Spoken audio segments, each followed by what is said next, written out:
Alright, so we're back with the Team Associated RC10GT, and we're going to start here with getting the differential all set on one of the electric conversions. Both cars are just waiting on the tires. I'm going to replace the wheels with the J Concepts Pioneers. So I'm going to mount the body on this nitro one, this one as well, and we'll get this one broken down, cleaned up, and reassembled in the good old-fashioned way, and then we'll get this one built as well, figure out what engine we're going to use. So yeah, let's get this easy stuff done real quick and then get this thing underway.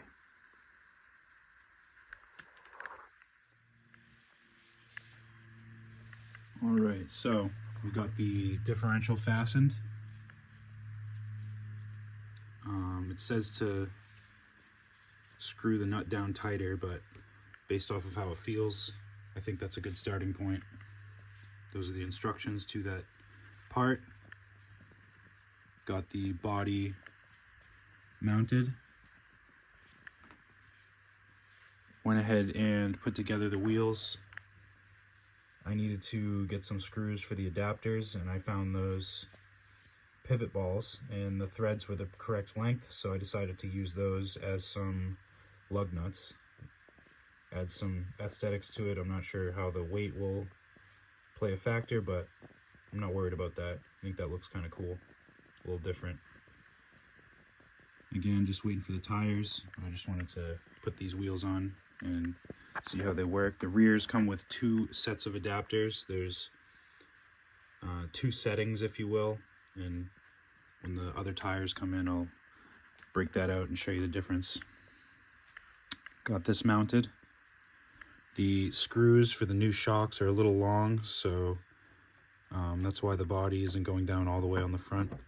I'll have to think about what I'm going to do here, if I'm going to put holes just so that way it sits flush, or if I'm just going to kind of jam it down. I don't know. I know if I do that, the screws will scratch the paint off the hood there, so I'll have to think about what I'm going to do there. But I think we're ready to get started on the breakdown here. So let's get this started.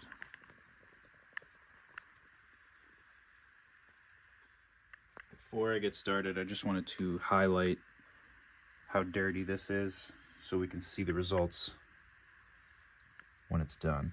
You can see how grimy the tank is there. I'm not sure if these servos work.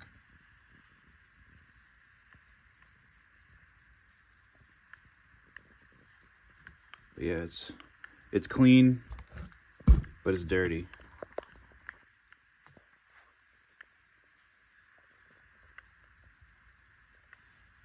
That's an issue. So yeah, just to show you how gross it is under there. But it's all there.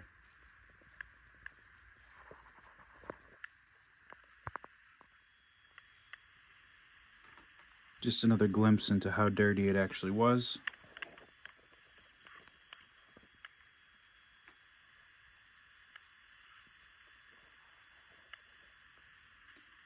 Even though it's dirty, it's all there, and what is there, besides two screws, were all in good condition.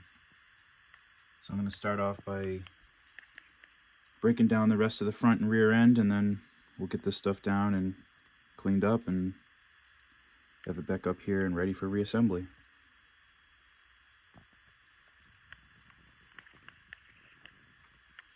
The rear tires are still good, but they're just about to dry out to the point where I can't use them.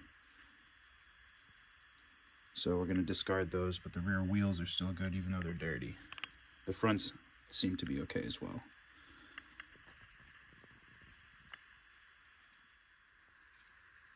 So that was a nice breakdown, everything cleaned up very nicely. Just had to discard those 2 screws that I've noticed so far. The wheels cleaned up nice, but for whatever reason the previous owner decided to paint the face of the front wheels with some silver, and that looks terrible, so I'll look into getting that cleaned off and back to original, and we'll see about getting some rear tires.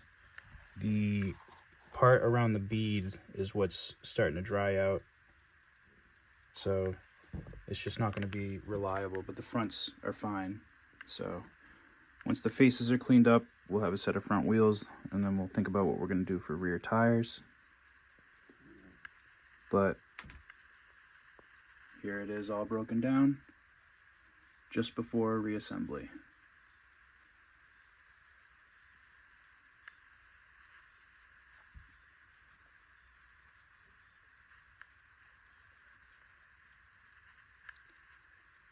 I'll worry about the engine last, but this should be smooth.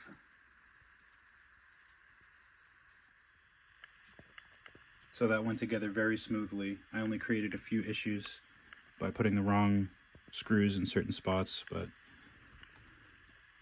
we all run into that. About to refill the shocks. Only one of the shocks had oil in it, so I'm gonna be expecting 3 leaking shocks. We'll get them filled up and we'll find out which ones are leaking. I'm gonna go ahead and do that now and get those on to the chassis, and then start the engine breakdown. Alright, so I got the shocks filled and installed, and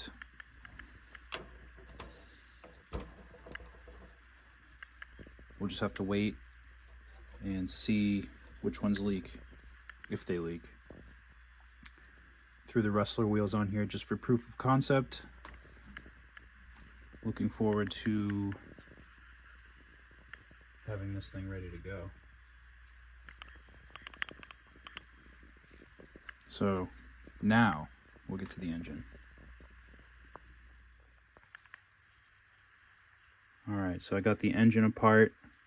I didn't get the block fully broken down because the sleeve wouldn't come out very easily, so I just cleaned it off the best I could. And I know that when I run it, it'll clean itself out. So that's good enough for now. The reason that the head kind of looks funny is because I used this solution for cleaning, which is great. It's better for plastics.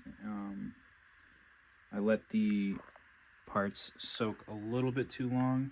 I find this stuff to be slightly corrosive when you're soaking stuff, metal in particular. I've used it in the past, and it's also kind of tarnished stuff. The feel of the metal here is almost like an unfinished feel, and actually the edges of everything are a little sharp, and it's noticeable from before exposing the parts to that solution and after. But don't get me wrong, it's good stuff, especially on the plastics. But here's a good example of how it is slightly corrosive on these springs here. You can see that the finish is kind of peeling off, and it wasn't like that until I exposed it. So it really has to do with exposure time and how long you soak things for. I did it a little bit too long, but again, I'm not complaining. So for the metal, I would go with simple green and some warm water and dish soap. Some patience. I wanted to kind of hurry it up a little bit, so I did have to break the carburetor fully down because it was just completely gummed up. The amount of gunk that was in here was unbelievable. It's probably like a ½ gram of gum that came out of here. And after working on a few of these carburetors, I'm finding myself at a loss here with this washer. So I'm gonna have to pull up the factory exploded view and figure that out. Obviously, these two go on either side of that, so. Anywho, let's get this back together. Alright, so I got the engine reassembled and installed. I was not able to figure out where that extra washer went. It did not say anything about it in the manual for the carburetor. But that was a smooth installation. The engine did not have an exhaust gasket, so I used one of my last Traxxas ones. The rear plate gasket was intact, so I was able to reuse that. That's a good thing. So I went ahead and took the wheels back off it because I'm gonna have to glue them anyways, but I wanted to just take a moment to note the difference in the adapters, and that has to do with the spindle, the axle spindle. You can see here on the GT, it's different than on the T. I think these are for the T. You can see how the spindle tapers down, and I'll show you what the difference is, because I have an example of each wheel type here. So here's a spindle that will work for this wheel type.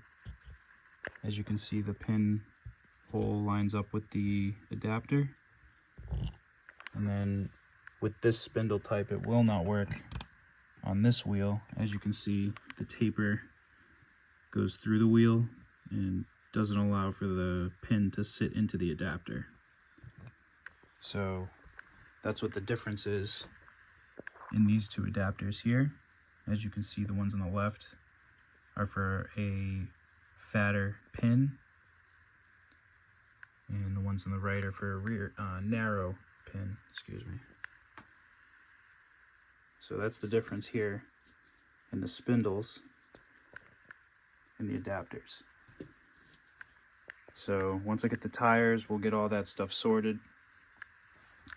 Another thing to note is the clearance. Take the body off. The clearance of the wheel on the hub. The rod end is rubbing, so I'm going to have to see about eliminating that. I may install these types of rod ends and put some different pivot balls in there. Again, we'll have to explore that, see what fits more appropriately.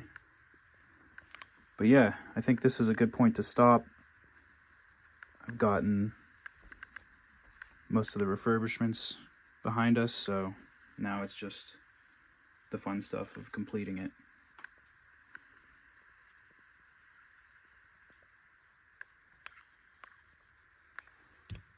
Yeah, that chemical's a little harsh, but you can see how clean this car is compared to when I started. So yeah, once I get the wheels, we can proceed. And once I have these cars, these 4 cars at a point where they can just be finished, I'll get this one built. See if I run into the same problems that Nitro Pimp ran into with the gearing. But anyways, if you've made it this far, thank you for your interest in Nitro as well as RC.